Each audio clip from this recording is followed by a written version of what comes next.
Hey, all you cool cats and kittens. I'm sorry. Hey, all you movers and shakers. I'm Tim with Original Strength. I'm still sorry. But this week, we're going to look at bouncing again. A few weeks ago, well, it depends on when you saw the video, but I've done a video on bounce, or wanting the ability to bounce throughout life so that you can not get injured and so that you can always spring into action. And one of the ways I was showing to bounce was to just imagine that an elevator was dropping out from under your feet and you had to catch yourself. And that is a tremendous way to bounce, but you can also progress that. So in that video, we were letting the floor drop out from under us and we were quickly absorbing that drop and catching ourselves and coming back up. Great way to keep your springs healthy, so to speak.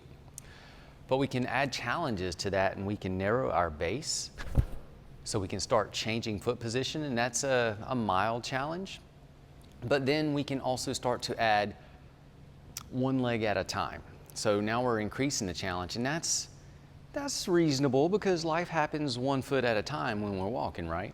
So what you would do is you still want to try to imagine that the floor is dropping out from under your feet, but it's under 1 foot. So this other foot, you kind of have to figure out what you want to do with it. You can hold it out to the side, front, or back. Wherever you hold it changes the challenge. It makes a difference. But you can also just start on 2 and then just drop, right? So you're here, drop, here, drop. Now, my foot was out front, but if I go here and drop that way, totally different on how my body has to absorb that and catch myself.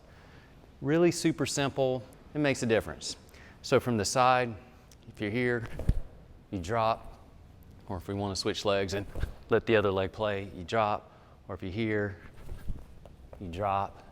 You may have to catch yourself, you drop.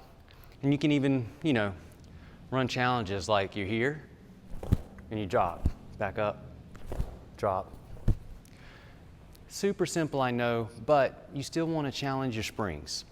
And life does happen 1 foot at a time. So that's how to add more bounce to your step. You just let the floor drop out from under you, you catch yourself. So it's the same as this, it's just this. All right, guys, I'm Tim with Original Strength, and we'll see you next time.